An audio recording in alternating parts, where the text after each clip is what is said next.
ini jadi memang nanti teman-teman bakal milih satu job posting ya. Mungkin kemarin sempat ada yang nanya ya, apakah job postingnya itu dari LinkedIn atau mungkin dari luar website gitu ya, atau company page perusahaannya. Saran aku yang muncul dan tayang di LinkedIn aja gitu. Jadi teman-teman bisa langsung lihat ya gitu. Karena kalau misalnya teman-teman cek di bagian lowongan kerja atau job posting di LinkedIn ya, di sectionnya tersendiri dua kategori. Ada yang easy apply sama ada yang apply itu dia diarahkan langsung ke website perusahaannya. Gitu. Jadi teman-teman bebas deh mau milih apa aja intinya yang ditayangkan di LinkedIn ya, teman-teman. Gitu. Oke, kalau secara progres so far teman-teman dari semua kelompok mungkin perwakilan bisa di meeting chat udah berapa persen nih penyelesaiannya teman-teman? Aku boleh dibantu nggak biar aku bisa lihat progresnya juga so far, persentase pengerjaannya. Boleh di-infoin ke aku mungkin di kolom chat, boleh? Dari Farid 60% ya, Farid ya. Oke, yang lain udah berapa persen? Kisarannya aja nggak apa-apa. Angka kasaran nggak apa-apa. Kalau kelompoknya Farid 60% ya. Oke, yang lain mungkin udah berapa persen pengerjaannya? Selain kelompoknya Farid ya. Terus dari Atlanta dan Hendra udah 90% ya. Oke, dari kelompoknya Atlanta 90% ya. Udah mau rampung ya. Sip. Yang lain di angka samakah di rentang 60 ke 90 atau masih ada yang di bawahnya mungkin? Atau ada yang sudah selesai bahkan untuk weekly task-nya yang kedua ini?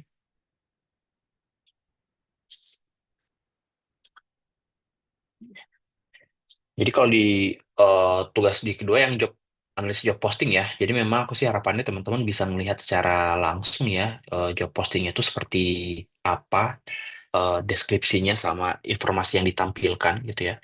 Terus pengen cek juga teman-teman harus bisa kepoin ya employer branding mereka tuh kayak gimana kalau misalnya di website-nya kah, di sosial medianya, atau mungkin di LinkedIn-nya cara mereka highlight citra perusahaan atau branding perusahaan itu kayak gimana. Sama insight dari teman-teman itu juga dibutuhkan ya, gitu. Entah rekomendasi yang perlu di eh, benerin ya, mungkin kalau teman-teman misalnya jadi HR di perusahaan itu. Oke, sejatinya mungkin kalau untuk weekly task kedua di rentang 60-90 ya, dari Farid dan Aptanta, harapannya nanti weekly task keduanya bisa rampung di minggu ini, jadi minggu depan udah bisa fokus ke modul kita yang ketiga ya, terkait seleksi dan onboarding nih nantinya. Itu. Oke, sekarang kita akan ulas kemarin terkait form atau analisa jabatan ya. Nah, nanti untuk handbooknya ini akan aku share ke Kak Rido. Nanti Kak Rido bisa punya aksesnya juga nih, gitu. Oke, seperti yang tertera di layar ya, teman-teman ya. Oke. Nah, form analisa jabatan. Nah, sebelum kita masuk ke pengisiannya, aku tuh pengen highlight juga nih ke teman-teman, eh, sembari nggak remind kembali ya, fungsi si form analisa jabatan ini berpengaruh apa gitu. Analisa jabatan itu sangat penting buat teman-teman tahu lebih dalam dan dokumentasi semua hal-hal yang akan dilakukan dalam proses rekrutmen. Seperti itu. Jadi mulai dari levelnya entry level sampai high level itu harus ada form job analisisnya atau analisa jabatannya. Gitu dia. Nah, analisa jabatan ini sangat-sangat membantu dan ini jadi salah satu blueprint dari sebuah organisasi gitu. Dengan lengkapnya analisa jabatan ini sangat bisa membantu keberlangsungan HR dari departemen lain gitu. Nah, FYI, siapa sih nanti yang bakal owning atau owner dari si form analisa jabatan ini gitu. Nah, ini beberapa konteks itu cukup berbeda, teman-teman bisa jadi ya di setiap perusahaan. Ada yang mungkin dipegang oleh tim rekrutmen karena secara proses rekrutmen di awal kan mereka yang handle ya, dan mereka yang nge-analisa. Itu bisa jadi di tim rekrutmen. Atau yang kedua bisa juga di tim OD atau Organizational Development. Itu salah satu subfungsi HR juga sebenarnya. OD namanya gitu. Kalau organizational development ini adalah suatu posisi atau peran dalam lingkup HR yang biasanya ngatur terkait struktur organisasi, terus leveling di perusahaan tersebut juga biasanya. Itu pemetaan level atau tingkat hierarki ya dari sisi skill karyawan itu dari tim organizational development. Nah, kadangkala mereka juga yang membantu buat form analisa jabatan. Biasanya form analisa jabatan itu akan satu paket dengan struktur organisasi. Biasanya ada juga yang enggak seperti itu. Nah, tapi di sesi ini form analisa jabatan kita pure untuk melihat dan menganalisis satu job posisi yang nanti akan direkrut seperti itu. Nah, jadi ada dua kondisi ya, form analisa jabatan ini akan dibuat. Satu, ketika memang posisinya itu masih baru. Kalau masih baru, itu harus dibuat form analisa jabatannya, gitu. Ya. Atau yang kedua, ketika memang kita akan merekrut posisi replacement, gitu ya, atau posisi yang akan kita hire lagi, gitu. Nah, kondisinya ini itu bisa macam-macam ya. Bisa jadi memang karena orangnya resign, atau memang ada pemekaran tim tambahan, seperti itu. Dan form analis jabatan ini sebisa mungkin harus direview setiap 6 bulan sekali atau maksimal setahun sekali. Gitu. Memastikan apa bahwasannya semua informasi yang terkandung dalam form ini itu tuh selaras dengan realita yang terjadi di lapangan. Gitu dia. Karena kan form analis jabatan ini akan jadi acuan ya. Misalnya nanti eh, HR staff tuh ada yang resign terus kita cari replacement-nya gitu. Nanti mungkin si Kiara Vina ini bakal ngecek lagi job analisisnya apakah sesuai atau enggak gitu. Nanti acuan untuk job posting tuh ada dari sini semua. Itu dia. Jadi ya, teman-teman untuk highlight di awal terkait penggunaan dan fungsi form analisa jabatan. Sama seperti biasanya, kalau ada pertanyaan yang terbesit dan tiba-tiba muncul di benak teman-teman, langsung tulis aja di chat meeting ya, biar nggak kelupaan. Sama aku bisa ke notes juga nantinya ya, gitu. Kalau misalnya butuh raise hand juga boleh di tengah-tengah kita ngobrol nggak apa-apa. Jadi aku nggak buka sesi Q&A full di akhir ya. Jadi aku sembari jelasin, sembari teman-teman pengen nanya juga boleh. Kayak itu ya. Oke, form analis jabatan ini formnya harus ada headernya, seperti yang teman-teman lihat di layar ya, gitu ya. Ada logo perusahaan. Logo perusahaan ini tentatif. Kalau misalnya dimasukkan jauh lebih better ya, biar lebih enak aja dan lebih formal juga kesannya. Gitu. Nah, perusahaan juga ya ada. Terus, nah judul formnya ya atau dokumennya. Nah, terus lihat di sisi sini. Jadi di sisi sini itu ada 5 ya. Aku italik dulu. Ada 5 subkomponen yang mesti teman-teman isi juga seperti itu. Nah, yang pertama dokumen number gitu. Jadi dalam tata cara penulisan dokumen yang dibuat secara formal itu ada 5 hal yang perlu diperhatikan. Ada nomor dokumen, nomor revisi, tanggal efektif, efektif dokumen tersebut ya, terus tanggal revisi dokumen tersebut, sama number of page dokumen tersebut. Seperti itu. Yang pertama, dokumen number gitu. Jadi dokumen number itu harus dibuat gitu. Dalam hal sama kayak nomor surat. Mungkin teman-teman yang pernah buat surat ya di kampus yang ataupun yang relevan itu kan harus ada nomor surat ya gitu. Jadi bakal kelihatan tuh dokumen ini itu rilisnya setiap kapan seperti itu ya. Dalam setiap tahunnya atau setiap bulannya gitu. Contoh misal ya, form analisis jabatan ini tuh masuk di dokumen nomor HR itu nomor 21 gitu. Jadi aku masukin 021, harapannya sih 3 digit angka ya, gitu. Karena anggaplah mungkin dokumennya, karena buat setahun ya, gitu ya. Ratusan angka itu dokumen itu menurutku udah cukup pas untuk hitungan tahunan. Karena kan nanti setiap tahun akan di reset ya, gitu. 021, terus nanti kasih tanda miring, garis miring, nama dokumen ini terserah formatnya seperti apa, gitu. Ini buat memudahkan, misalnya HR dash form analisa jabatan FAJ kayak gitu ya gitu. Jadi ada form analisa jabatan gitu. Mungkin nanti ada nomor surat juga formatnya bukan HR FAJ, mungkin HR kalau eh,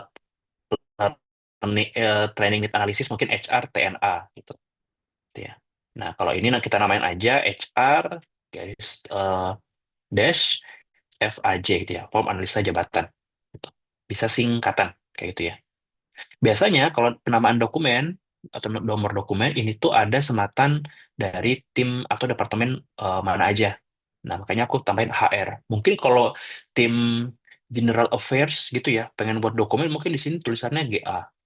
GA misalnya INFC. Mungkin maksudnya invoice, kayak gitu ya.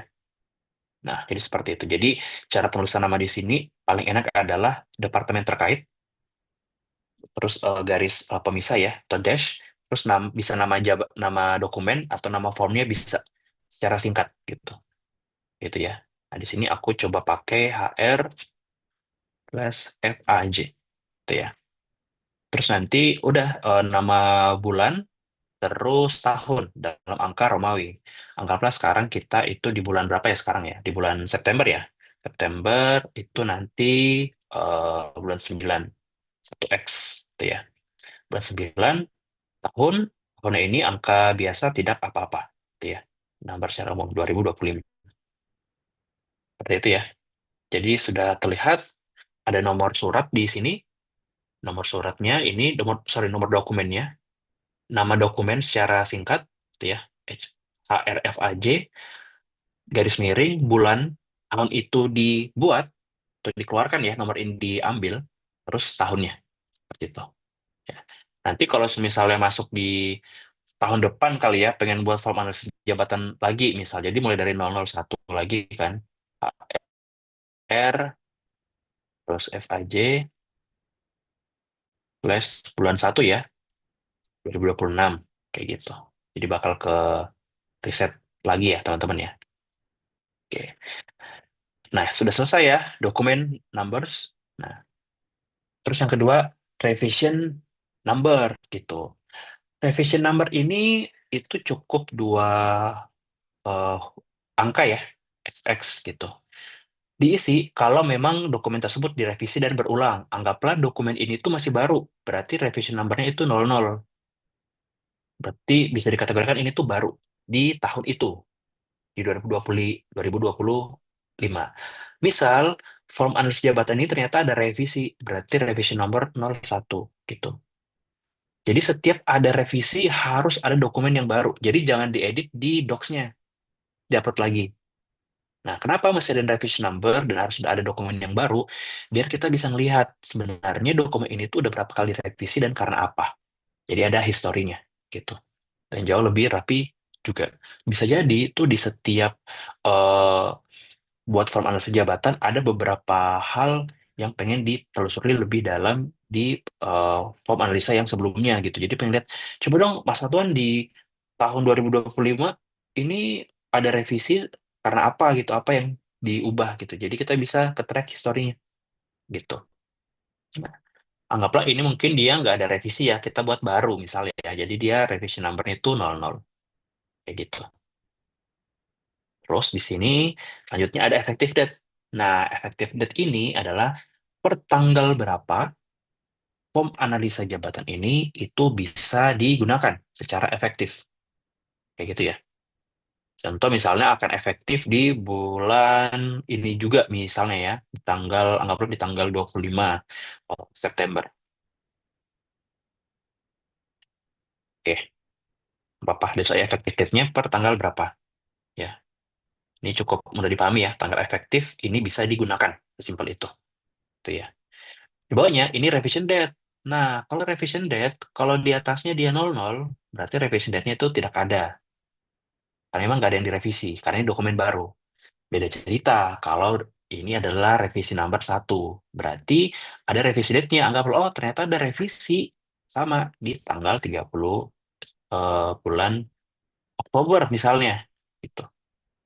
Jadi akan ketahuan. Jadi ada eh, historinya ya, seperti itu. Jadi dokumen ini tuh awalnya efektif di tanggal 25 dan memang ada revisi per tanggal 30 Oktober gitu. Dan seterusnya biasanya menyesuaikan. Anggaplah mungkin revisi nomor 2 lagi ya.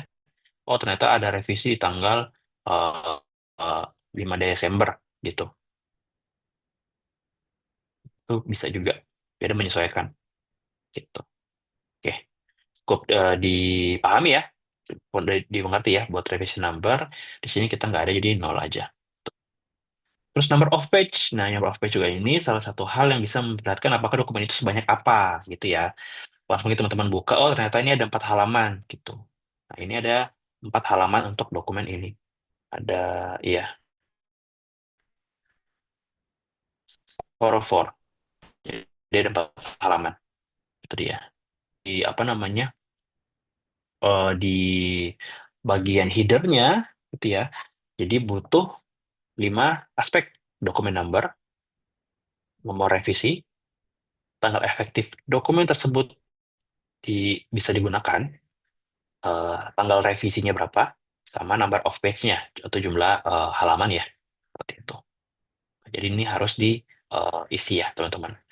Kadangkala itu yang jadi permasalahan di sini itu mungkin di dokumen numbers. Nah, biasanya tuh siapa yang akan owning nomor dokumen?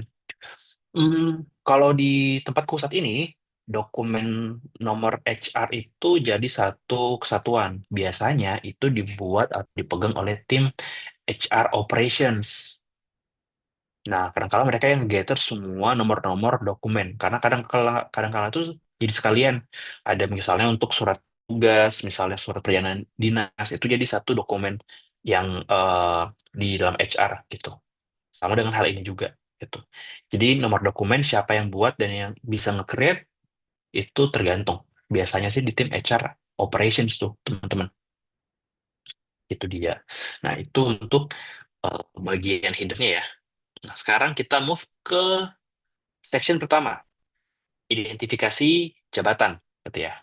Nah, saat ini aku atau kita akan coba create form analis jabatan untuk posisi HR staff ya, gitu. Nah, ada tuh agak 46, ada 6 bagian atau poin yang masih teman-teman nanti isi. Yang pertama, nama jabatan. Ya, nama jabatan caranya kita tahu seperti apa. Kalau misalnya posisinya sudah ada, itu pakai yang existing ya, yang saat ini ada aja gitu.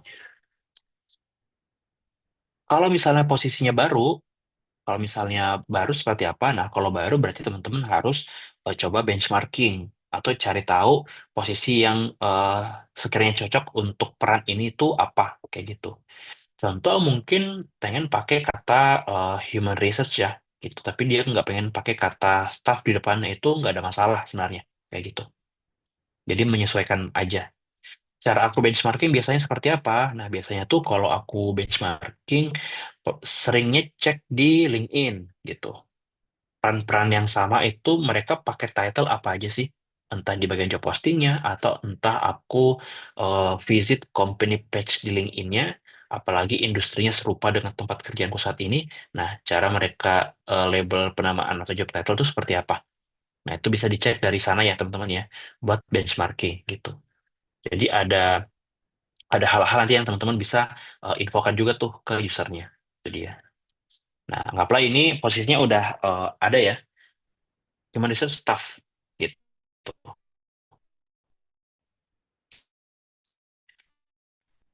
Nah, terus karena pertanyaan ini teman-teman, nama level itu perlu disematkan dalam nama jabatan atau job title atau enggak? Contoh kayak human research staff gitu. Bisa dua ya teman-teman ya. Bisa tidak atau perlu gitu. Kadangkala memang untuk penamaan yang levelnya entry level itu akan sangat jarang disematkan biasanya. Kadangkala langsung aja tuh human research kayak gitu ya. Jarang ada ngasih kata staff atau mungkin beberapa tempat tuh menyebutnya kayak gini, junior human research mungkin gitu ya. Iya. Nah, biasanya kalau untuk nama staff ini juga menyesuaikan. Beberapa perusahaan itu kalau posisinya entry level dia tuh agak jarang menyematkan kata staff. Biasanya level itu dicantumkan kalau posisinya senior ke atas. Jadi jauh lebih menjual biasanya. Contoh, senior human research gitu ya. Atau human research manager gitu. Tuh. Orang-orang langsung bakal ke notice sebenarnya untuk posisi itu eh, tingkat atau years of experience-nya itu masukin staff sih HR staff berarti bisa jadi entry level nih nantinya gitu ya. Next kita masuk ke grade atau level. Nah, Aku pengen highlight juga siapa sih yang menentukan atau membuat leveling atau grade di sebuah perusahaan. Sebenarnya, yang bertanggung jawab ini adalah tim HROD atau HR Organizational Development, seperti itu. Nah, jadi mereka sebenarnya yang owning untuk buat leveling sama struktur organisasi. Itu dia.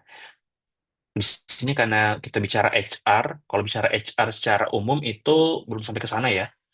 HROD itu akan mulai ada ketika perusahaannya jauh lebih kompleks dan karyawannya mungkin udah seratusan, itu pasti diperlukan untuk OD-nya. Atau 150 karyawan, kayak gitu. Nah, ini harus buat levelnya sih sesegera mungkin gitu, biar ada career path, biar ada career ladder yang jelas nantinya. Nah, biasanya level itu ada apa aja dan dibagi seperti apa? Biasanya sih berawal dari magang sebutannya, gitu. Atau misalnya intern ya. Kenapa ini kita masukkan level? Biar kita bisa melihat perbedaan job scope gitu. Karena job scope staff sebagai full time sama magang intern itu berbeda gitu. Magang intern ini cukup banyak job desk-nya itu supporting, supporting and supporting gitu. Mereka nggak buat decision di situ. Sementara staff selain supporting mereka ada wewenang juga yang mesti mereka putuskan gitu. Jadi semakin tinggi level semakin berat pengambilan keputusannya gitu dia. Jadi kalau misalnya magang gitu kan dia nggak ngambil keputusan yang besar ya gitu, paling untuk lingkup diri dia sendiri sebenarnya. Gitu. Nah biasanya ada level magang intern, terus juga ada level staff gitu. Atau beberapa perusahaan itu bilangnya junior mungkin ya, gitu. Atau juga ada yang biasanya nyebutin junior officer, gitu ya. Ini tergantung penamaan gitu. Ini bisa aku bilang level entry level yang baru masuk kerja gitu. Rentangnya itu rentang 0 sampai 2 tahun sebenarnya untuk level ini, gitu ya. Itu tuh di rentang 1 sampai 2 tahun gitu. Terus selanjutnya ada level mid level. Nah, level mid ini seringkali disebut officer gitu ya. Mereka yang kerja di rentang 3 sampai 5 tahun biasanya. Ini mid level sebutannya gitu. Ya, mid level atau di beberapa tempat ada yang nyebutnya juga spesialis. Nah, biasa kata spesialis ini dia tuh udah mulai teknis, udah mulai spesifik dan pasti levelnya itu bukan di junior level, udah mulai masuk di mid. Jadi disematkannya spesialis misalnya. Contoh kayak HR spesialis itu bisa. Ini bakal ketahuan karena nyebut kata spesialis kan spesifik dan teknis banget ya gitu. Pasti bukan junior level nih gitu. Lebih dari junior level pastinya. Dan rata-rata di mid level atau di pertengahan seperti itu. Nah, itu yang apa level officer ya. Terus level selanjutnya itu senior. Ada yang bilang senior, ada yang bilang senior officer. Somehow ada penyebatan kata analis. Analis juga ini itu range-nya masuk di skupnya senior ya gitu. Karena kalau udah mulai analis berarti dia harus bantu create suatu keputusan gitu. Contoh misalnya ada yang tulis HR analis, ada mungkin senior HR, atau misalnya HR senior officer. Nah, ini cukup cukup cukup beragam ya, teman-teman ya, gitu. Nah, kalau level senior atau senior officer itu bisa disebutkan di range 5 sampai 10 tahun sebenarnya. Secara total pengalaman kerja yang relevan terhitungnya. Kadang-kala kan kalau orang-orang kerja itu mungkin dia kerja bisa sampai 10 tahun, tapi spesifik di bidang itu dia baru 5 tahun. Nah, yang kita hitung biasanya spesifik di bidang itu. Gitu ya. Walaupun hal ini enggak saklek ya, gitu. Nah, ini level senior officer, terus level manager. Nah, level manager ini contoh kayak HR manager ya, cukup familiar ya, sering banget ke kata manager maupun di posisi lain, rentangnya itu biasanya up to 10 tahun gitu. Jadi 10 tahun ke atas itu mereka udah ada possibility untuk ke arah sana, gitu dia. Nah, di sini kenapa aku menuliskan untuk apa namanya tahun kerja atau experience ini tuh buat membedah sebenarnya level atau skill set yang dibutuhkan seperti itu. Dan cukup memudahkan kita untuk memetakan nanti kandidat-kandidat yang melamar. Gitu dia ya. Jadi dibagi per tahap. Nah, pengalaman kerja itu biasanya nggak selalu relevan atau berkorelasi dia harus level di itu juga. Contoh nih, misal rekanku ada yang udah kerja 10 tahun, tapi dia mungkin levelnya masih di officer. Apakah itu bisa? Bisa-bisa aja. Menyesuaikan lagi. Karena level ini sebenarnya itu tidak tidak selalu sama dengan ya, tidak selalu sama dengan YOE atau years of experience-nya. Gitu. Harus lihat skill-nya juga. Jadi skill set itu juga cukup menentukan, gitu dia.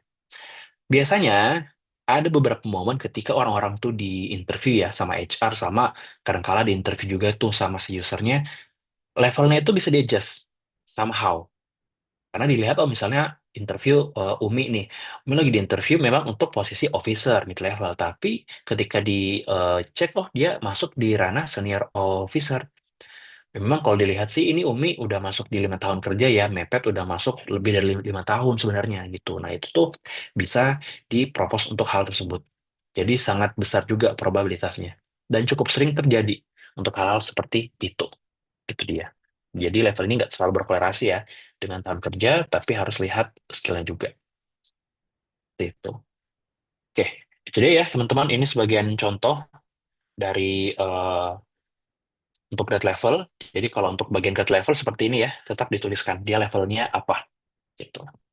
Baru deh kita masuk ke status kekaryawanan gitu ya. Kalau untuk HR staff mungkin di perusahaan ini ya, anggaplah perusahaan ABC ya, itu dia eh, status karyawan itu kontrak atau PKWT, yang kerja waktu tertentu. Nah, mungkin aku pengen bedah lagi ya, di jenis kontrak itu apa aja. Ada magang pastinya, ada freelance, terus ada apa lagi? Part time, paruh waktu ya. Terus ada eh, kontrak atau mungkin bentuk perjanjian kerja itu tertentu ya. Terus ada bilangnya permanen ya, atau tetap tetap kali ya, karyawan tetap atau permanen. Sebutnya PKWTT, perjanjian kerja waktu tidak tertentu. Oke, terus ada apa lagi? So, sejauh ini sih ini ya, rata-rata jenis-jenis perjanjian kerja ya, teman-teman ya, gitu. Jadi kalau magang, ini memang biasa diskusikan untuk fresh graduate atau eh, final year student ya pastinya, gitu. Dengan cakupan hanya supporting aja role-nya. Supporting dan mereka dapat experience di dunia kerja gitu. Kalau freelance sifatnya kerja lepas, dia nggak terikat spesifik waktu, tapi itu nanti memang akan ada perjanjian khusus juga buat dia.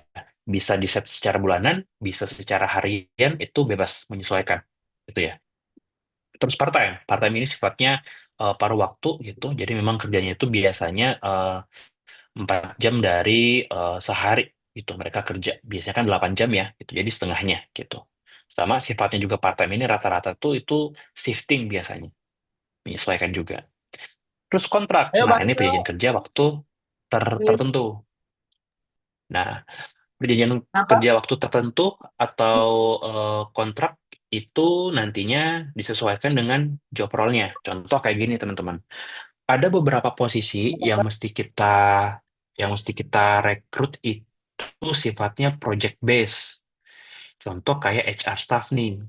Nah, kenapa HR staff ini aku pasang kontrak? Mungkin dia sifatnya project base aja. Karena memang lagi ada kebutuhan untuk bukaan bisnis baru. Dan bisnis baru kita ini itu belum tentu apakah bisa sustain atau tidak. Gitu. Jadi kita lagi buka bisnis nih, mungkin selama proyeksinya setahun butuh orang HR yang dedicated dulu nih gitu. Jadi kita pesannya kontrak gitu. Karena mungkin job scope-nya itu bisa jadi proyekan aja kerjanya dan nggak berulang. Tapi kalau sifatnya memang berulang dan repetitif, itu saran aku untuk dibuat tetap atau permanen.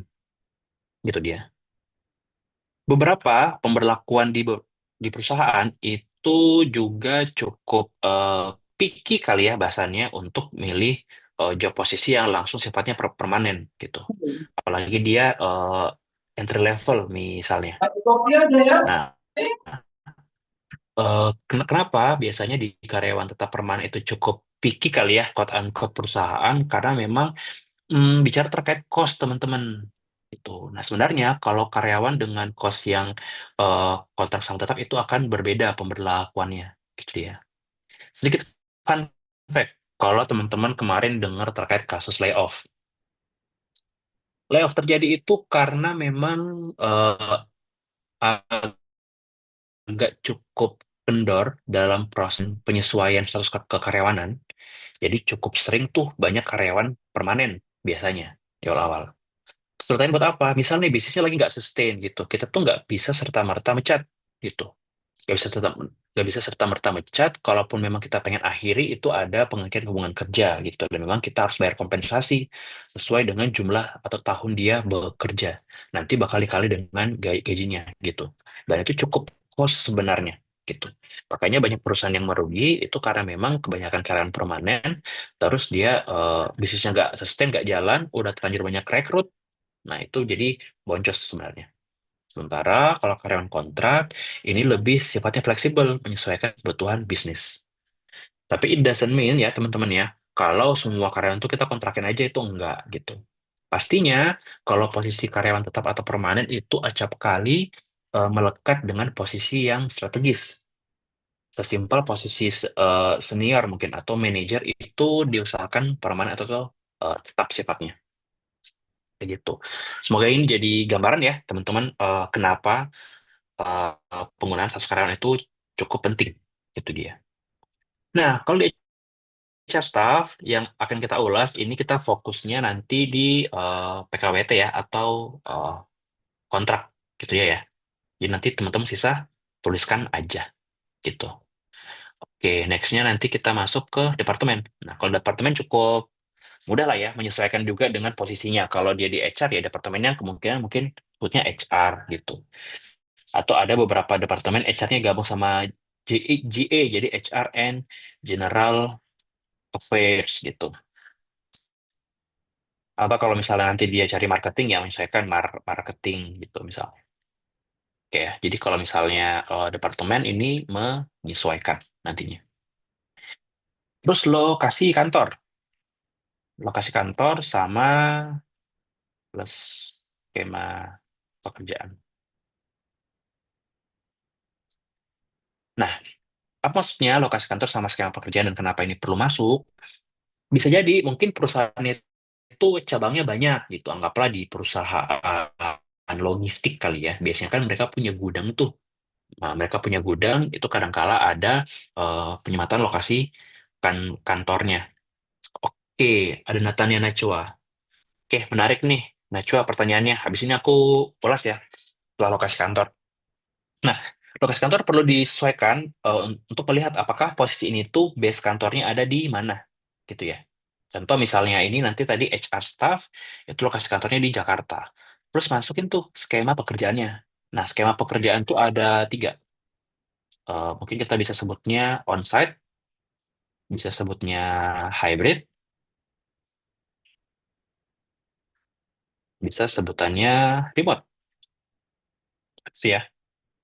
Pekerjaan onsite biasanya itu melekat dengan posisi-posisi yang bertemu dengan user secara langsung gitu, atau secara kapasit atau secara user atau klien ya sebutannya, atau mungkin user atau atasannya itu prefer onsite juga bisa. Jadi misalkan dengan eh, kondisi user atau sesuai dengan kebijakan perusahaan kayak gitu. Kalau hybrid ada yang bilang campuran WFH plus juga ada campuran WFO, kadang work from home, kadang work from office gitu. Nah, ini biasanya posisi-posisi yang secara nature kerjaan itu remotely sebenarnya. kayak gitu ya. Jadi dia bukan pekerjaan yang harus bertemu secara langsung gitu. Bahkan dengan laptop pun bisa, itu nggak ada masalah. Jadi mungkin ke kantor itu lebih ke buat meeting offline atau ketemu dengan tim itu tuh memungkinkan. Atau mungkin kondisi kantor itu tidak luas, itu bisa juga tuh. Karena kan kadang-kala kantor itu punya kapasitas gitu. Daripada sewa kantor besar untuk nampung semua karyawan, mending kita ubah skemanya. Cari kantor yang cukup compact, jadi masuknya tuh pada hybrid atau WFH, WFO. Kita efisiensi dari sisi anggaran kantor, kita juga lebih fleksibel juga dalam skema pekerjaan. Kayak gitu. Ya. Terus ada posisi remote. Nah, posisi remote ini pasti mereka itu dengan device atau gawainya mereka ya, laptopnya itu tuh mereka udah bisa melakukan pekerjaannya seperti itu. Nah, remotely working ini biasanya kebanyakan sih tim tech ya, tim tech atau semua kerjaan yang uh, nature-nya itu hanya device aja. Jadi dia nggak ketemu klien atau user seperti itu. Nah, tapi kalau HR staff di sini mungkin usernya atau secara kebijakan perusahaan dia itu harus on-site, jadi nanti disesuaikan. Jakarta on-site. Ya. Jadi nanti ketika pengen cari posisi HR staff-nya udah tahu tuh untuk posisi ini tuh harus on-site kayak gitu. Mungkin teman-teman kalau sembari kemarin udah sempat cek ya di LinkedIn, biasanya setiap job posting itu ada tulisannya, entah dia on-site, remote, atau hybrid, kayak gitu. Ya. Seperti ini ya teman-teman untuk lokasi kantor dan skema pekerjaan. Nah, sebelum aku masuk ke salary level sama range, aku bakal jawab pertanyaan Najwa ya. Najwa ini di kolom chat nanya nih, Kak, kalau kalian kontrak tuh, di aku biasanya ijazah disita dulu. Oke, biar karyawan nggak kabur. Tapi tetap aja ada sih yang kabur. Oke, gimana tuh Kak tanggapannya? Oke, nah, em, sita atau mungkin kita simpen ijazahnya ini praktik yang cukup lawas sebenarnya. Dulu banget tuh sering terjadi gitu. Karena dulu ijazah itu jadi salah satu hal yang penting dan krusial banget gitu. Kalau orang nggak ada ijazahnya agak susah gitu buat lamar kerjaan. Dulu tuh masih sering tuh lamar kerja pakai ijazah. Ya, sekarang itu udah nggak masuk ke ranah itu. Nah, kalau misalnya Najwa ada case kayak gini, ya memang ijazah tuh nggak sepowerful itu lagi ya teman-teman dan Najwa. Pun kalau misal ijazah kita hilang, kita tuh bisa buat ijazah dan transkrip baru dari kampus, bisa dibuatkan ulang sebenarnya. Sisa buat surat kehilangan itu bisa bisa aja kan dibuatkan. Paling sisa bayar beberapa rupiah kan biasanya ke kampus untuk dibantu dicetakan, itu sangat memungkinkan seperti itu. Jadi memang kalau membuat ijazah itu ditahan biar karyawannya nggak kabur, itu bisa aja, tapi itu bukan praktik yang cukup oke dan wise atau bijak dari aku untuk saat ini ya, kayak gitu. Walaupun tidak bisa aku pungkiri kalau beberapa perusahaan itu masih mempraktekkan hal ini ya, gitu. Jadi kalau misalnya karyawan tetap kabur, itu yang salah bukan karena ijazah, berarti ada yang salah dari sistem pekerjaannya, sehingga dia nggak betah, sehingga ada hal-hal yang merasa dia itu jenuh di sana. Dan menurutku kalau karyawan kabur itu tiba-tiba itu benar-benar harus dicek sih. Ya, yang salah itu di sisi mananya aja, gitu. Pun kalau misalnya karyawannya juga itu nggak ada kabar, biasanya tuh kabur nggak ada kabar kayak kayak gitu ya. Ada juga mungkin yang pengen langsung resign hari ini Mas Atuan, kayaknya tuh nggak bisa lanjut deh Mas, aku pengen resign esok hari gitu. Itu ada juga yang kayak gitu tuh. Gitu. Jadi cukup banyak case-case karyawan ya. Jadi kalau ditanya ijazah disita, aku tidak menyarankan gitu ya. Pun kalau misalnya perusahaan masih kekeh, pelan-pelan ikutin flow-nya dan pelan-pelan diafirmasi juga ya bahwa praktik ini tuh udah tidak bijak dan baik ya untuk penahan ijazah kayak gitu. Terus kalau karyawan kabur itu indikasinya banyak banget, entah karena atasannya, entah karena rekan kerjanya, entah karena lingkungannya, entah karena ketika dia masuk nggak sesuai dengan apa yang diinformasikan ketika di awal seperti itu. Jadi change untuk karyawan kabur itu banyak banget. Bisa juga karyawan kabur karena fraud, melakukan tindak korupsi atau fraud ya, atau merugikan perusahaan itu kabur itu bisa juga seperti itu. Jadi nanti menyesuaikan dengan kategorinya ya, Najwa ya gitu. Tapi kalau dari aku, misalnya ada karyawan yang kabur, biasanya kan kalau misalnya kita rekrut itu ngasih nomor kontak darurat ya gitu. Nah menurutku nanti bisa informasiin atau tanya ke kontak eh, eh, eh, darurat ya nantinya gitu. Kalau mungkin yang kabur aku kali ya gitu ya, kabur nggak ada kabar apa-apa, udah nanti Najwa dan tim bisa kontak darurat si karyawan yang bersangkutan. At least kalau misalnya dia resign itu dengan cara baik-baik. Makanya ketika pas di awal ini ya teman-teman, awal rekrutmen onboarding itu di encourage banget ya karyawannya dan dibuat serumit itu gitu. Karena karyawan tuh di awal tuh pasti agak deg-degan, apalagi dia masih baru kerja ya, dia tuh pasti adaptasi dengan banyak hal nih teman-teman. Misalnya dia adaptasi dengan lingkungan kerja, adaptasi dengan atasannya, adaptasi dengan teman-temannya, adaptasi dengan tools kerjaannya. Jadi momok karyawan baru itu sebenarnya tuh banyak gitu. Selain dia rasa senang, itu tuh kadang-kala ada beban juga yang dipikul kayak gitu. Nah, itu jadi salah satu indikator karyawan kabur. Kayak gitu ya, Najwa. Buat em, dari point of view-ku atau Najwa ada case yang spesifik atau seperti apa nih, Najwa, terkait eh, sita ijazah ataupun karyawan yang eh, kabur nih, Najwa. Jadi memang ijazah itu nggak menjamin karyawan nggak kabur ya, kayak gitu. Karena udah bukan jadi mandatory things lagi sih kalau ijazah. Cukup di scan pun nggak ada masalah sebenarnya, kayak gitu. Aman ya, Najwa ya. Oke, nanti kalau misalnya ada tanggapan lagi, bisa di kolom chat ya. Nanti ditimpalin aja. Begitu juga dengan yang teman-teman ya. Kalau ada case yang serupa, nggak apa-apa, boleh di-share aja biar aku kasih POV-nya. Oke, nah sekarang kita naik ke salary level atau range. Salary level atau range ini wewenangnya biasanya ada di posisi HR, kita sebutnya compensation and benefit. HR komben biasanya orang bilang ya, atau ada yang bilang konben, ada yang, sorry, komben, ada yang bilang CNB. Nah, ini salah satu lini atau pilar HR. Nah, kalau teman-teman tertarik ya ke arah kompensasi sama benefit atau sistem reward, itu bisa nih ke arah sini. Nah, memang salary level atau range itu yang create tim kombennya. Kalau sudah mulai spesialis tim HR-nya dan udah mulai banyak karyawan. Tapi kalau karyawannya masih kadang kala tim HR manager buat salary levelnya gitu. Nah, gimana cara nentuin salary level? Itu nentuin salary level itu dari ini, dari grade yang di atas gitu. Jadi setiap posisi dan setiap level itu bakal punya level masing-masing ya dalam tahapan gaji. Anggaplah HR staff ya, minimalnya apa? UMR. HR staff ini dia di Jakarta, UMR Jakarta tuh 5,4 5,4 ya, apa 5,5 ya. Korek ya, teman-teman ya. Anggaplah mungkin di perusahaan ini dia ngasih gaji itu di 6 juta gitu misalnya. Ya, 6 juta untuk siapa? Untuk si posisi HR staff gitu ya.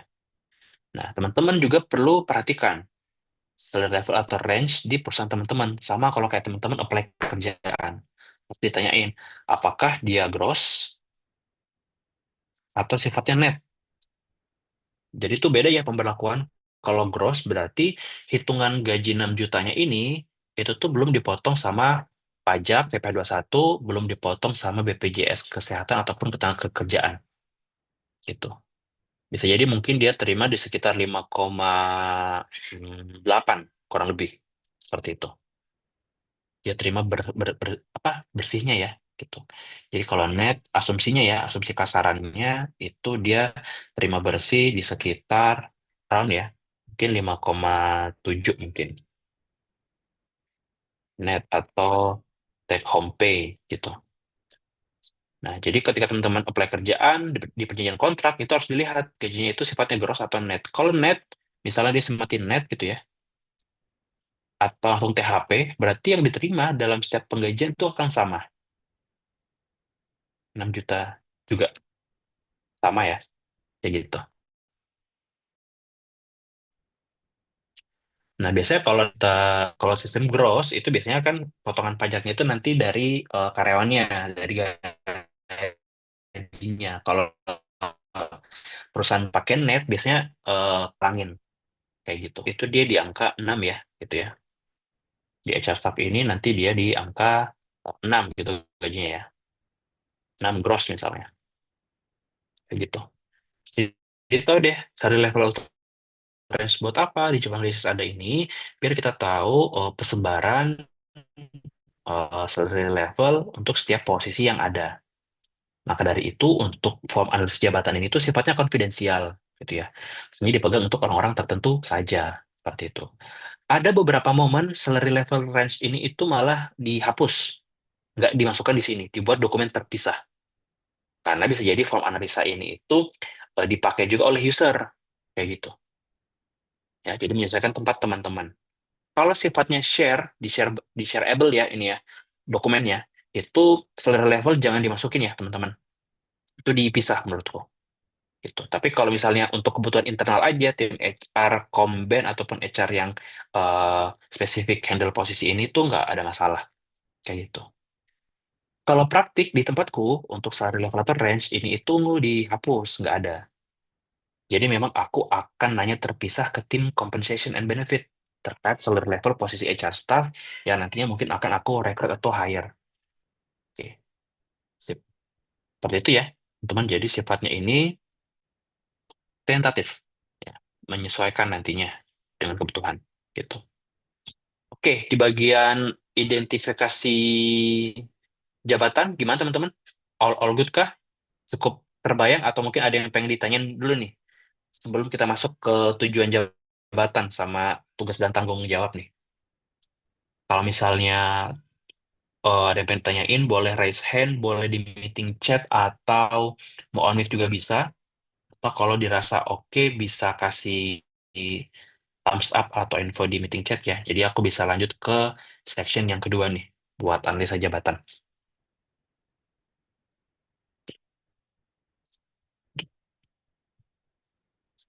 Oke. So far all good ya teman-teman ya. Buat di yang pertama ya, kita move nih yang kedua selanjutnya. Tujuan jabatan. Oke, nah ini agak cukup banyak nih. Sini aku udah kasih contohnya juga. Oke, sip. Jadi yang pertama tujuan jabatan. Nah, tujuan jabatan ini tetap perlu dijabarkan ya. Maksudnya untuk apa? Jadi tujuan jabatan ini secara general aja. Posisi ini tuh bakal ngapain aja gitu. Nah, kadangkala kalau misalnya kan ada tuh beberapa kandidat yang bakal nanya ini sebenarnya Mas Satuan bakal ngapain aja sih sebagai HR staff. Nah, teman-teman cukup sampaikan tujuan jabatannya aja. Ini em, salah satu hal yang ringkas ya, yang bisa disampaikan. Jadi rangkuman sebenarnya posisi ini tuh ngapain aja. Atau kalau misalnya teman-teman pengen buat tujuan jabatan, itu langsung fokus aja ke impact-nya. Inti dari tujuan ini adalah impact dari posisi atau peran ini. Ya. Jadi kalau ada yang nanya kenapa butuh data analis, kenapa butuh marketing communications, ya kasih jelasin aja impact dari posisi itu apa sehingga posisi ini itu dicari. Sesimpel itu. Jadi ini fungsi dari tujuan jabatan. Jadi bisa dijabarkan secara general dan di-summarize ya secara keseluruhan dan lebih ringkas nantinya. Itu dia. Jadi karena even di bawah ada key result area, ada tugas dan tanggung jawab, itu kan cukup text time ya kalau kita baca. Tapi kalau udah ada tujuan jabatan, itu jauh lebih enak dan flowy bacanya. Jadi udah ada langsung seperti itu. Jadi seperti ini ya untuk bagian tujuan jabatan. Nah ini udah aku kasih contoh. Jadi HR staff itu mendukung pelaksanaan fungsi HR secara operasional dan administratif, meliputi rekrutmen, administratif pegawaian, sama pengelolaan data karyawan. Serta juga dia bakal bantu tuh support program pelatihan dan pengembangan agar proses SDM-nya itu jalan efektif sesuai kebutuhan perusahaan. Jadi HR staff ini bisa aku bilang hampir mirip dengan generalis ya, mengindikasikan kalau posisi ini tuh masih cukup handling banyak hal, tapi dengan jumlah karyawan mungkin yang di bawah 100, masih kecil cakupannya, nggak banyak, seperti itu. Oke. Jadi cukup terbayang ya teman-teman di bagian kedua terkait tujuan jabatan. Terus yang ketiga, hubungan kerja. Nah, hubungan kerja juga kita harus jabarkan nih, teman-teman. Dia tuh atasannya ke siapa dan namanya siapa. Simpelnya sih kalau hubungan kerja ini itu direct reportingnya ke siapa. Jadi kita tahu tuh, oh ternyata posisi HR staff ini tuh dia reportnya langsung ke Budi Santoso namanya. Jabatannya dia sebagai HR manager. Departemennya sama di HR juga seperti itu. Jadi teman-teman bakal tahu atasannya siapa aja, jadi bakal ke record. Dan ini ngebantu juga tuh tim organizational development untuk ngebuat struktur organisasi nantinya. Gitu ya. Jadi hubungan kerja juga harus tahu. Biasanya beberapa kandidat tuh pasti bakal nanya kalau posisi HR ini reportnya ke siapa gitu. Bisa jadi mungkin ke HR JA atau bisa jadi mungkin reportnya ke HR super yang lain. Itu tuh memungkinkan banget sebenarnya. Gitu ya. Jadi teman-teman juga bisa share. Dan em, biasanya kandidat itu akan kepoin calon atasannya di beberapa momen, beberapa aspek. Aku melakukan hal yang sama, teman-teman. Jadi, misal ketika aku apply sebuah pekerjaan, itu aku lihat userku di sana, calon user ya, atau calon atasanku tuh siapa sih orangnya. Jadi kelihatan tuh track record karyawan juga, atau karir dari si atasan ini. Gitu. Contoh kayak di tempat aku saat ini ya sebelum aku masuk aku benar-benar ngelihat siapa sih ibarat kayak petinggi atau atasan di tempat itu yang nantinya aku bakal berkolaborasi bareng gitu. Nah, cara cek kalau mudah itu di LinkedIn karena itu media platform sosial media yang secara profesional ya kayak gitu. Ada juga riwayat kerjanya. Nah, itu menurutku cukup cukup membantu ya teman-teman ya. Iya. Jadi hubungan kerja in sesimpel direct reportingnya ke siapa. Nah, sekarang kita pindah ke key result area. Nah, ini yang cukup banyak nih dan agak teknis. Hmm, oke. Sip. Nah, selanjutnya ini ada key result area atau sesimpel mungkin tugas dan tanggung jawab dari lowongan pekerjaan yang ditayangkan di job posting itu yang ini teman-teman, bagian job desk-nya. Karena nggak mungkin ditayangin semua ya sampai seatas atasnya ya, karena kan kebutuhan buat internal nih. Nah, tapi kalau untuk posting job posting itu ya, job posting itu dari sini. Nah, ketika buat form analis jabatan, itu kita nggak serta-merta hanya buat dia ngapain aja dan melakukan apa saja gitu. Tapi ya, harus ada apa parameter keberhasilan gitu. Jadi kalau contoh HR staff yang saat ini ya, nah HR staff yang saat ini itu yang pertama job desk-nya itu mengelola administrasi kepegawaian, misal kayak data karyawan, absensi, cuti, sama kontrak kerja seperti itu. Oke, ini tugasnya. Dikatakan dia berhasil seperti apa? Nah ini berarti eh, targetnya 100% data karyawan itu tercatat secara akurat dan diperbarui maksimal. Elmira misalnya email ya ke HR, aku ada perubahan alamat rumah nih gitu ya ke HR. Nah itu harus diubah maksimal H+2. Dia harus diupdate di database karyawan. Nah, jadi ketika nanti kandidatnya tanya, eh, dikatakan berhasil apa, jadi teman-teman udah punya bayangan seperti itu. Nah, terus yang kedua sama juga, karena dia HR staff cukup generalis ya sebutannya, atau bisa disebut HR generalis juga, dia bantu juga tuh supporting rekrutmen, entah dia posting lowongan, atau mungkin screening CV, atau ngatur jalur interview misalnya dibantuin gitu. Nah, parameter keberhasilannya apa? Ya udah, kalau ada lowongan baru, dia tuh posting H+2 setelah permintaan rekrutmen. Dia ngebantuin tuh. Atau misalnya dia juga bantu screening CV. Jadi kalau ada yang apply, itu kurang atau lebih besar dari 5 hari, itu dia udah screening tuh semua CV-CV-nya. Mungkin diserahkan ke tim spesifik di rekrutmen. Itu bisa juga seperti itu. Terus tugas tanggung jawab juga ada onboarding, pelatihan, sama pengembangan karyawan. Jadi dia bantu mendukung atau lebih ke supporting kali ya bahasanya gitu. Jadi onboarding dan semua agenda itu bisa terlaksana sesuai jadwal. Nah, itu parameter keberhasilannya. Kayak gitu. Terus juga bantu tuh tim HR payroll buat input data absensi, lembur, terus tunjangannya gitu. Jadi data-data ini sebisa mungkin H+3 udah maksimal ya, udah terkumpul sebelum cut off. Seperti itu. Nah, jadi harus ada key result area ini, ada tugas tanggung jawab sama parameter keberhasilan. Cara buat parameter keberhasilan itu pakai metode SMART. Ada spesifik, measurable, achievable, relevan, sama time based. Nah, dikatakan spesifik kalau sebisa mungkin tujuannya harus yang pengen dicapai itu dijabarkan ya, detail banget gitu. Jadi jangan abu-abu seperti itu. Contoh misalnya mengelola administrasi kepegawaian. Administrasi apa yang pengen diolah gitu ya. Jadi harus detail. Terus measurable. Nah, jadi kalau buat pengisian parameter juga harus ada bukti yang dapat diukur. Kalau kita bicara terkait apa yang dapat diukur, berarti sifatnya kuantitatif. Nah, jadi kalau teman-teman lihat di parameter keberhasilan, semua ada kuantitatifnya kan. 100%, H plus 2, kurang dari atau lebih besar dari 5 hari kerja, 100% sesuai jadwal, H plus 3 sebelum cut off, ya. Jadi harus ada angkanya. Jadi kalau teman-teman buat target kerja itu harus ada kuantitatifnya ya, gitu.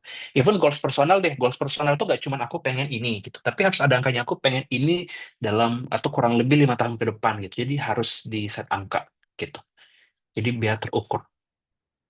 Ya, terus achievable. Jadi pastikan targetnya juga yang dituju itu sesuai dengan lingkup kerjanya masing-masing gitu.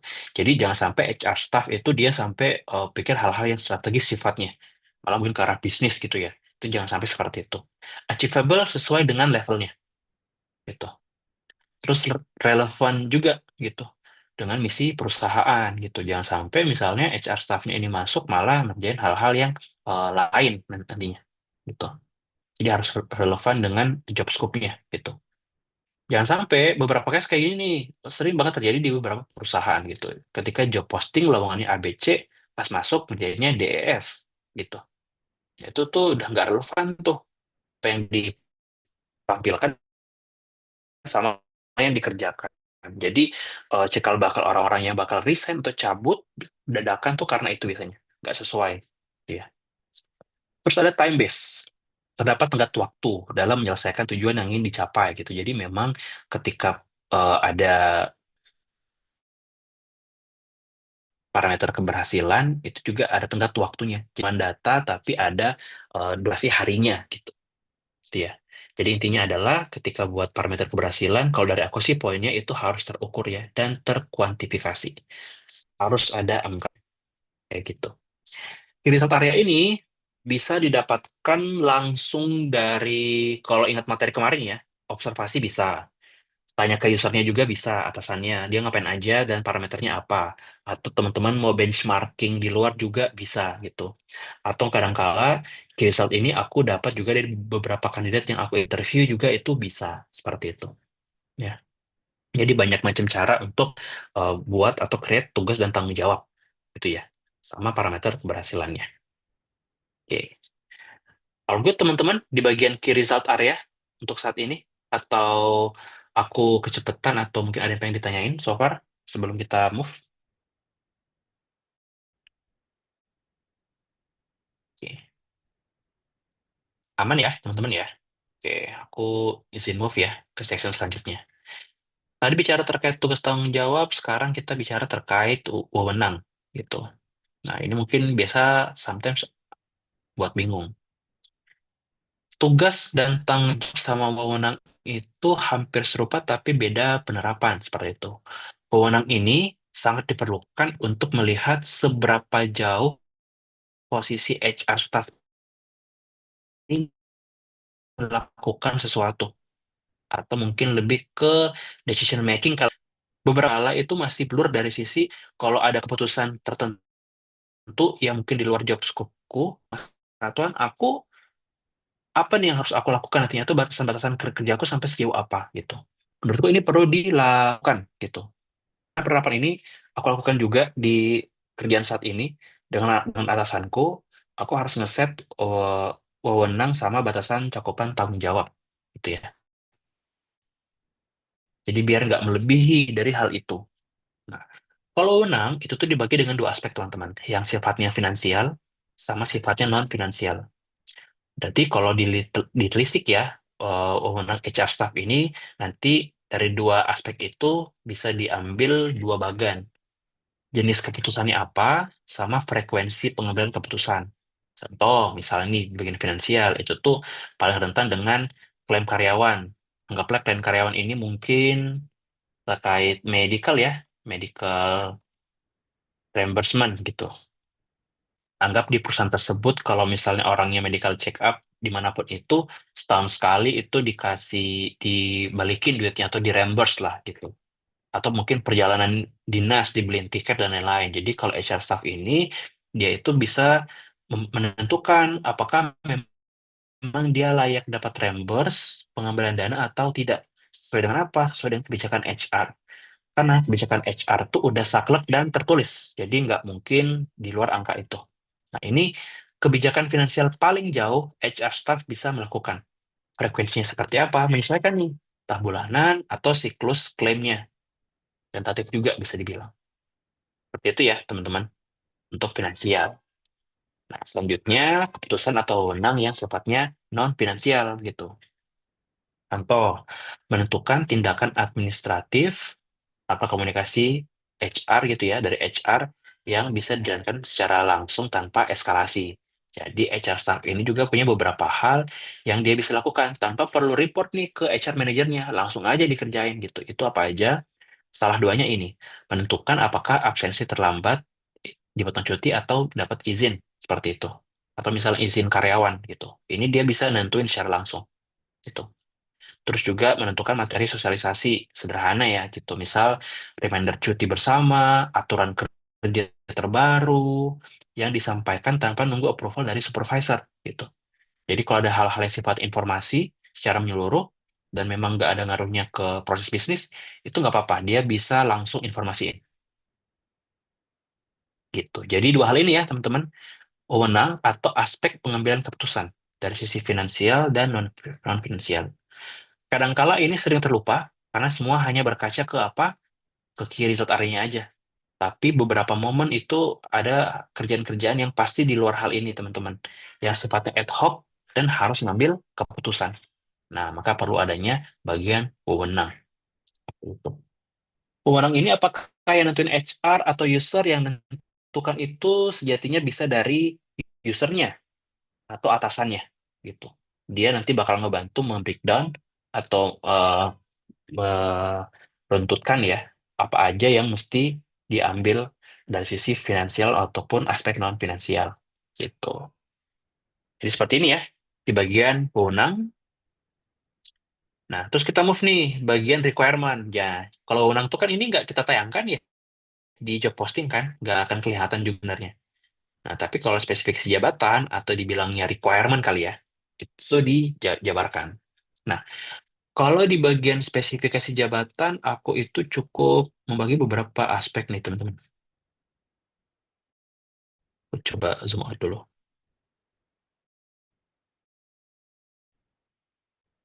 Oke, kelihatan ya. Ada terkait aspek pendidikan, gitu ya. Terus ada aspek pengalaman kerja sebelumnya yang relevan. Terus ada kualifikasi profesional atau misalnya sertifikasi ya, atau sertifikat juga. Terus kompetensi yang dibutuhkan lainnya, seperti kompetensi teknis atau teknik. Terus kompetensi yang sifatnya manajerial kali ya bahasanya, seperti itu. Nah, yang pertama dulu terkait pendidikan ya, gitu. Oke, dari Evander, apakah nanti link Jidocs-nya bisa di-share? Iya, nanti Jidocs-nya ini akan aku share ke Kak Rido ya. Nanti Kak Rido akan bantu juga masukin di folder teman-teman ya nantinya. Seperti itu ya, di Evander. Aku bakal share juga kok. Yang aku tuliskan ini ntar aku share ya. Jadi, historinya masih kelihatan. Nanti sisa make a copy aja ya.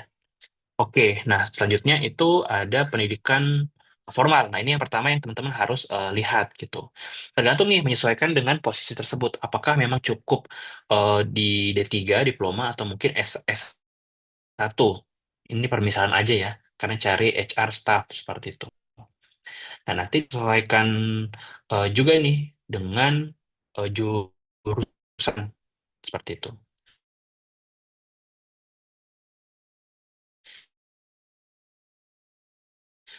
Kriteria level, nah ini kriteria level ada di sini antara level dan requirement. Pendidikan formal ini jurusannya dari parent user itu ada juga user yang um, prefer open to all major misalnya itu sah-sah aja. Misalnya saat itu kerja itu bisa jadi nggak relevan dengan jurusannya, memungkinkan, sangat memungkinkan sebenarnya. Seperti itu. Nah, cuman kalau HR staff, kita tarik jurusan yang cukup relate, anggaplah di psikologi, atau manajemen SDM, mungkin di hukum, atau jurusan relevan lainnya. Seperti itu. Terus pengalaman kerja sebelumnya gitu. Nah, mungkin pengalaman kerja untuk posisi HR gitu. Kita masih bisa accept karena anggap levelnya masih di level staff atau junior. Itu memungkinkan. Jadi kita open untuk dua kriteria itu. Fresh pengalaman ya, kayak magang atau intern itu bisa. Itu maksimal 2 tahun kerja. Nah, 2 tahun ini bukan kerja yang sifatnya profesional, experience juga yang dimiliki oleh si kandidat tersebut seperti itu. Jadi nggak saklek 2 tahun full time ya, itu dia. Nah, itu pengalaman kerja yang sebelumnya. Terus yang selanjutnya ada kualifikasi profesional atau sertifikasi gitu. Kalau di sini aku nggak nyantumin sertifikasi, jadi anggaplah staff ini nggak membutuhkan hal itu. Misal kalau dia BNSP kali ya, BNSP, eh, SPV misalnya di HR itu ada juga. Atau misalnya kalau BNSP HR itu ada yang GM atau General Manager gitu ya. Jadi ini benar-benar bisa menyesuaikan. Tapi kalau untuk di level staff itu nggak perlu ada sertifikasi sih sebenarnya. Sertifikasi itu lebih ke nice to have aja sebenarnya gitu. Di beberapa eh, kondisi lapangan itu ya, itu nggak terlalu jadi hal yang mandatori teman-teman gitu. Itu ya. Nah, terus baru deh kita masuk kompetensi lainnya yang dibutuhkan. Nah, di sini aku pisah jadi dua nih. Ada kompetensi teknis sama manajerial. Nah, sesuai dengan pertanyaannya Najwa ya tadinya ya, kriteria level itu seperti apa? Nah, kriteria level itu ada di bawah. Mungkin aku masuk ke kriteria level terlebih dahulu ya, untuk membedah kompetensi yang ada di atas. Jadi ada yang sebutannya level pemula, dasar, intermediate, advance, sama expert atau ahli gitu. Kalau untuk posisi staff itu mentok pasti levelnya itu paling tinggi di level menengah sebenarnya, intermediate gitu. Kalau posisi senior ke atas itu pasti udah level 3 ke 5 seharusnya, range-nya, rentangnya ya. Tuh. Jadi cuma bagi dua rentang itu aja. Dari level junior ke middle level itu 1 sampai 3, dari level middle ke senior itu 3 sampai 5. Simpel itu. Itu ya. Nah, contoh nih untuk HR staff ya, kompetensi tekniknya atau teknisnya gitu ya harus familiar dengan Microsoft Office atau misalnya eh, atau Google Workspace kali ya. Ini the share level itu buktinya udah di tingkat menengah. Kenapa kok level staff harus Workspace itu hal yang mahasiswa aware dan hal itu seharusnya kayak gitu. Dan mungkin sudah terbiasa. Jadi kita asumsikan dan kita inginkan adalah orang-orang yang sudah familiar dan mengoperasikan MSI level 3 gitu. Level 3 itu apa? Jadi dia tuh mampu melaksanakan tugas dengan mandiri gitu ya. Dia punya pemahaman yang baik di bidangnya, di bidang kompetensi ini, sama juga tuh bisa dengan lebih kompleks sedikit apa Microsoft Office seperti itu. Udah bisa olah data misalnya buat sama mungkin gue nih karena kan dia HR staff ini cukup banyak handle administrasi karyawan ya gitu jadi at least dia familiar dengan hal itu di level basic sekedar tahu aja cukup gitu maksudnya nggak kosong-kosong amat dalam artian nggak tahu sama sekali tuh nggak juga ya gitu setidaknya dia tahu undang-undang ketenagakerjaan itu apa sama BPJS itu apa aja sih fungsinya dan hal-hal yang lainnya. Nah, itu di level dasar atau basic seperti itu. Jadi ketika nanti dia dibantu buat administrasi, itu dia udah bisa tuh melaksanakan tugas-tugas yang sifatnya rutin ataupun yang sifatnya non rutin juga artinya. Dengan sedikit pengawasan tentunya, kayak gitu. Ya. Jadi dia paham prosedur kerja dan prosedur dasar. gitu. Nah, jadi kompetensi teknik ini bisa jadi menyesuaikan aja sebenarnya. Saranku sih nggak perlu terlalu banyak banget ya. Intinya yang poin pentingnya aja dari sisi teknis yang dibutuhkan.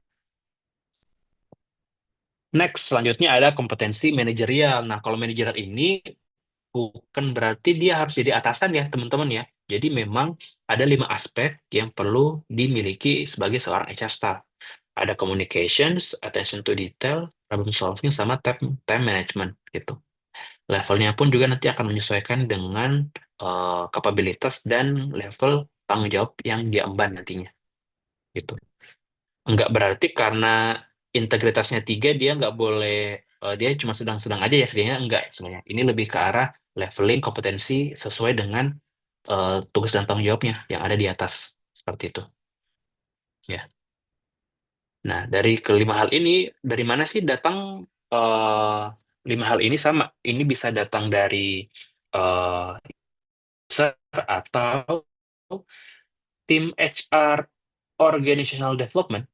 Itu biasanya sudah ngeset setiap level tuh standar soft skill-nya kali ya, itu apa aja. Jadi secara nggak langsung harus ngikut dari sana gitu. Nah, wewenang yang buat level kompetensi ini sebenarnya itu di high level sebenarnya ya, teman-teman ya. Jadi kadang-kala kalau kita buat form analisa jabatan itu memang sudah menyesuaikan dengan template perusahaan seperti itu. Nah, itu nanti yang teman-teman perlu perhatikan ya. Itu dia. Nah, makanya ketika teman-teman nanti lihat di bagian job requirement, di job lowongan posting itu pasti dicantumin tuh kan hal-hal ini. Jurusan apa, pengalaman kerja, terus dibutuhkan apa aja, terus juga kemampuan soft skill. Uh, work under pressure with soft skill. Dan itu pasti masuk di sini nanti. Seperti itu. Jadi ini ya, untuk spesifik jabatan atau job requirement-nya, yang dimana kalau pengen dijabarin secara level, yang di bagian kompetensi yang dibutuhkan, itu teman-teman bisa lihat di sini. Ya, jadi ada 5 tahap, ada pemula, dasar, menengah, mahir, dan ahli. Kalau magang, pastinya udah masuknya semua di level 1 biasanya. Jadi sebagai pemula ya. Tapi kalau dia udah di level junior, sampai ke mid level, itu pasti di rentang level 1 sampai 3 gitu ya. Tapi kalau dia udah di posisi senior sampai ke atas itu pasti harus di 3 sampai 5 kapasitasnya gitu. Oke. Nah, itu dia ya untuk di bagian spesifikasi jabatan. Nah, ini udah terakhir sih teman-teman. Nah, jadi eh, dokumennya itu nggak cuma dibuat di Google Docs dan selesai, dan di PDF gitu nggak. Jadi harus ditandatangan dan disahkan ya. Jadi misalnya tempatnya di Jakarta, terus mungkin kita buat tadi itu di tanggal 25 ya, anggaplah kita rilis 25 September. September 2025 gitu ya. Nah, terus disetujui. Jadi yang setuju itu nanti nama atasan teman-teman ya, gitu ya. Anggaplah mungkin atasannya di sini Panda ya, gitu.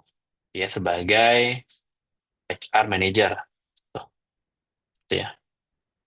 Terus mungkin diketahui oleh mungkin anggaplah dari tim Audi ya, HR Audi manager gitu ya.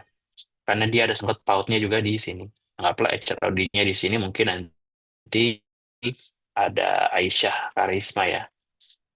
Nama pembuat ini bisa talent acquisition, bisa mungkin HR operations atau level yang lainnya ya, atau job yang lainnya itu bisa. Tergantung siapa yang buat ya. Gitu ya. Anggaplah di sini mungkin nanti yang buat itu ada Umi misalnya, Umi Syarifah ya, selaku talent acquisition deh gitu.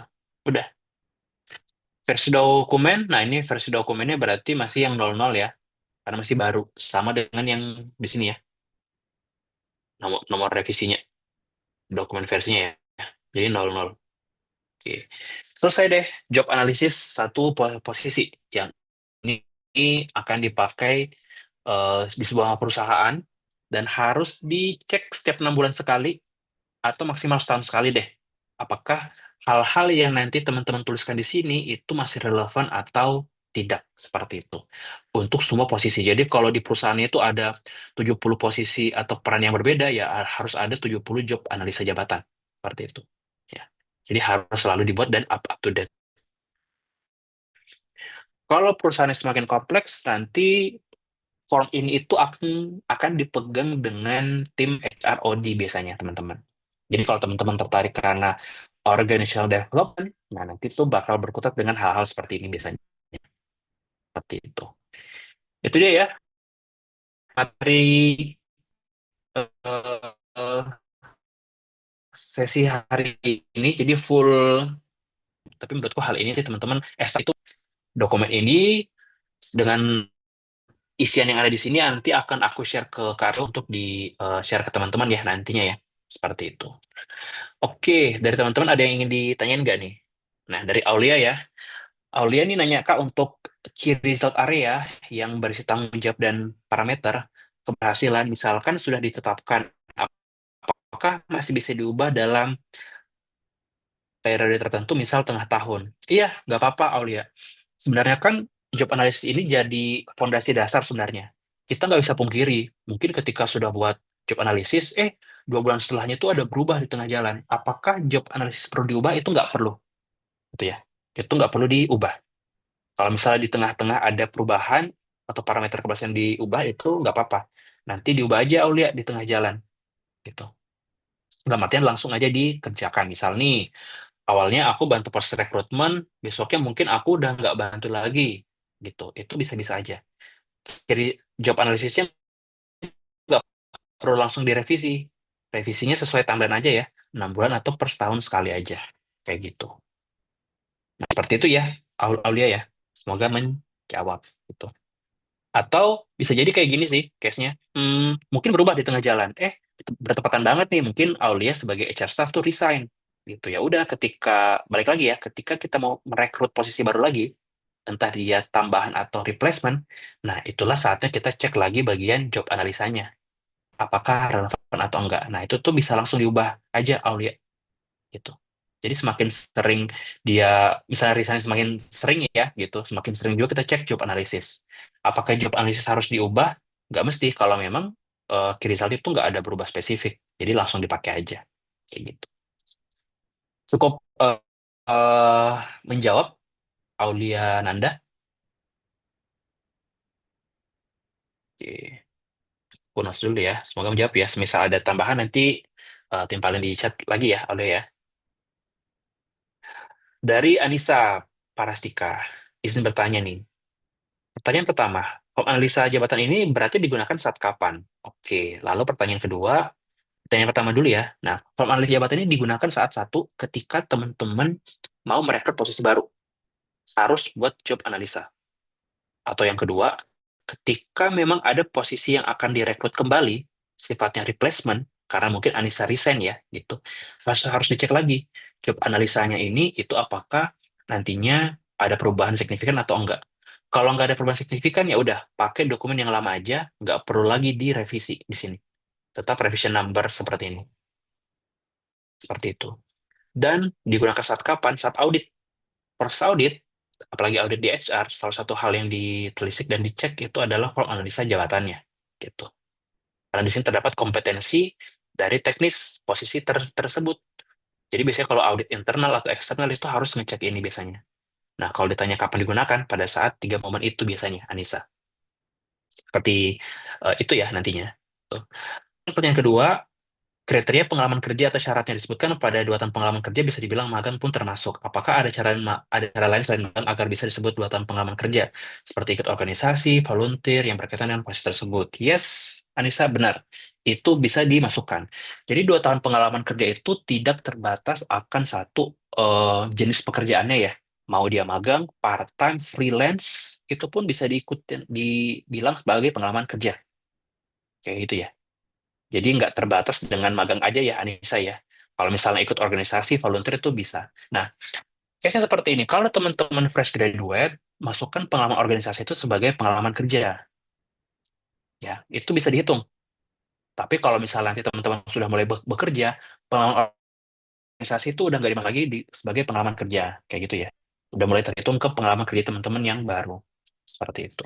Tapi kalau teman-teman di kondisi yang saat ini, organisasi, volunteer, itu masukin aja sebagai work experience-nya teman-teman. Ya, itu. Itu nanti HR-nya akan cukup memahami kok. Kalau misalnya, oh, Anissa ini fresh graduate, jadi work experience-nya memang pasti sebatas di dunia perkuliahan, ataupun volunteer, ataupun mungkin magang, atau mentok. Seperti itu. Itu dia ya, Anissa. Ada lagi nih dari Anggita. Em, Izin bertanya, di sesi sebelumnya kan bahwa proses rekrutmen karyawan juga mempertimbangkan track record dari pengalaman kerja sebelumnya. Apakah penilaian tersebut hanya berpatokan pada keterangan dari perusahaan terdahulu karena tidak menutup kemungkinan adanya subjektivitas atau penilaian yang kurang sesuai? Nah, selain dari referensi perusahaan sebelumnya, aspek apa saja sih yang jadi pertimbangan rekruter untuk menilai seorang kandidat ya? Ini kayaknya yang aku tangkapnya, track record dari pengalaman kerja sebelumnya kan bisa dicek dari nama reference check ya. Nah, reference check atau ada dibilang juga background check akhir ya, seperti itu. Nah, kalau jadi pertimbangan rekrut menilai seorang kandidat sama behavior assessment atau behavioral interview itu hal yang paling krusial dan utama dari aku sebenarnya. Aku nggak akan banyak nih pakai teknis karena bukan wewenangku. Kalau misalnya bukan kita dulu dibagi kan kita mau requirement-nya masuk secara nggak langsung hal-hal yang teknis itu ada di sana ya, ada di CV-nya. Nah, terus kita akan assess tuh. Kalau secara teknis nanti biarkan user yang assess, tapi secara behavioral kita dulu yang assess. Jadi sebelum masuk ke user, kita assess dulu apakah karyawan ini bisa adapt atau tidak nantinya dengan beberapa aspek di tim mereka nantinya atau di perusahaan itu. Nah, nanti kita akan pelajari metode interview di pertemuan kita yang kalau nggak di minggu ketiga, minggu keempat ya teman-teman. Aku lupa di modul keberapa. Nanti teman-teman bakal lihat cara aku mempertimbangkan dan menilai orang seorang kader itu seperti apa. Adaptability gitu. Behavioral itu lebih ke pengalaman kerja. Aku paling senang lihat challenge paling susah yang pernah dia hadapi dan cara dia handle-nya kayak gitu. Bahkan mungkin kalau dia hadapin challenge-nya itu dan dia nggak bisa solve pun nggak ada masalah. Tapi dia aware bahwa selalu ada masalah yang nggak semuanya bisa dia selesaikan. Nah, itu yang biasanya aku cek. Terus yang kedua terkait dia adaptasi. Tuh. Aku paling senang itu nanyain adaptasi di lingkungan yang dia kan kalau dia hanya cari nyaman itu nggak akan mungkin pernah terjadi gitu. Cara kamu bisa adapt dengan lingkungan yang kamu nggak suka gitu. Nah itu harus perlu ditanyakan. Jadi terkait yang sifatnya behavioral dan eh, adaptasi itu jadi dua poin utama aku sih, Anggita dan teman-teman. Ketika aku pengen nilai seorang kandidat dia itu cocok atau enggak gitu. Semoga menjawab ya, Anggita ya terkait hal ini. Kalau terkait record itu nanti bisa ke reference check sama background check. Ini nanti dari Nur Fajrin. Oke, sama-sama Anissa. Dari Nur Fajrin. Berarti from analis jabatan itu untuk acuan ketika mencari karyawan ya, Kak? Dan untuk evaluasi atau penilaian karyawan yang bekerja, apakah masih produktif atau tidak? Ya, benar banget dua poin itu, Nur Fajrin. Jadi, bisa dipakai di dua sisi itu. Ketika mau mencari karyawan, terus ketika juga kita evaluasi sama nilai nih, karyawannya apakah bekerja sesuai dengan koridornya atau tidak. Seperti itu. Jadi, ini sangat helpful sebenarnya analisa ini. Contoh misal nih, ketika ada perubahan struktur organisasi perusahaan secara besar, cara paling cepat buat kita lihat ada posisi-posisi yang hampir serupa kerjaannya itu dari apa? Dari job analisa sebenarnya. Dari forum ini gitu. Oh ternyata Nur Fajrin sama Anissa, dia kerjanya di bagian HR nih sama nih. Nur Fajrin as HR support namanya. Anissa sebagai HR operations. Ternyata ketika dilihat analisa jabatan ini hampir serupa dari sisi pengerjaannya, dari sisi workflow-nya, dari sisi key result-nya. Oh ya udah, kita nanti akan merger tim ini Nurvia sama Anies jadi satu tim, kita namain jadi HR operations aja kayak gitu. Jadi tim yang awalnya gemuk, kebanyakan job title itu disimplify jadi satu peran aja. as long as secara workflow kerja itu masih serupa atau sama seperti itu. Jadi benar ya kata Nurfajin bahwa pekerjaan ini tuh bisa menilai juga dan mengevaluasi apakah posisi ini tuh masih produktif atau tidak, atau sesuai dengan koridor kerjanya atau tidak, kayak gitu. Itu dia ya, Nurfajin, semoga menjawab ya. Oke, sip. Anyone dari teman-teman barangkali seputar form analisa jabatan atau di luar hal ini pun boleh, sebelum 5 menit kita tutup, 5 menit lagi. Elmira boleh, Elmira silahkan nih, unmute. Saya pengen membahas di luar from analisa jabatan sih Kak, nggak apa-apa. Boleh, nggak apa-apa, aman-aman. Sebelumnya kan Kakak di hari Rabu sempat bahas hiring priorities ya. Itu ada tiga, low, mid, sama high. Dan itu juga semuanya itu tergantung posisi yang berpengaruh langsung salah satunya ke revenue.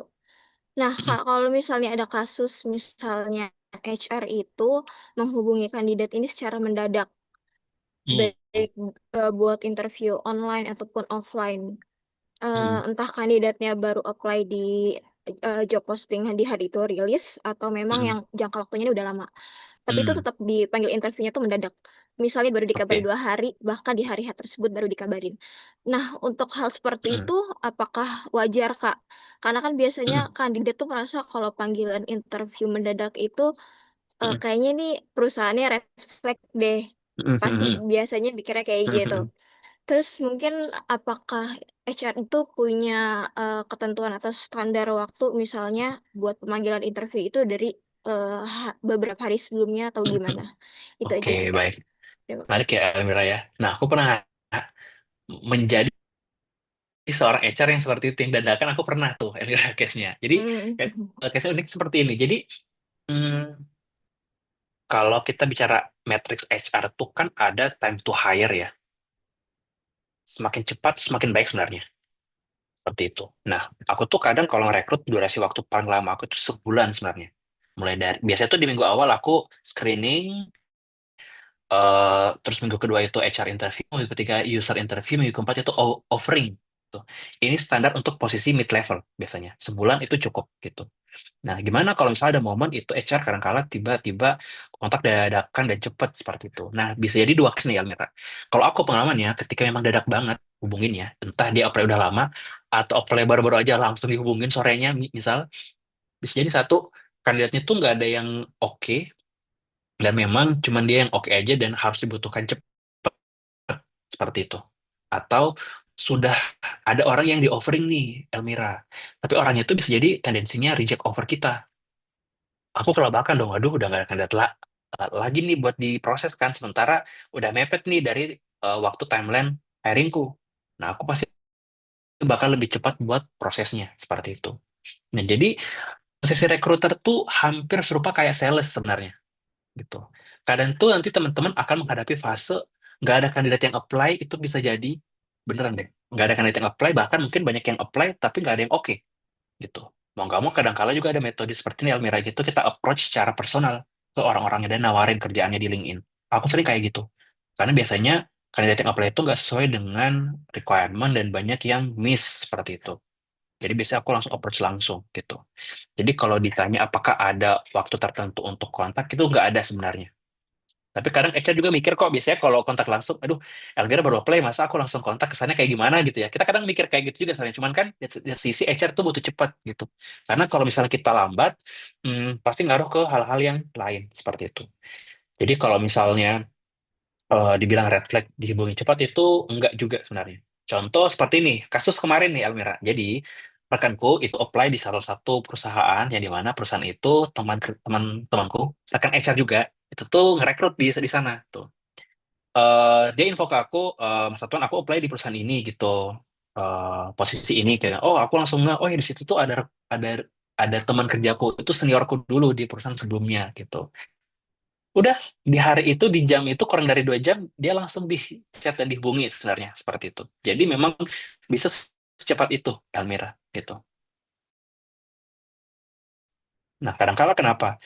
Bayangkan ya Elmira nanti ngerekrut ada 10 kandidat kan, 10 kandidat terus butuhnya juga itu durasi waktu yang singkat ya.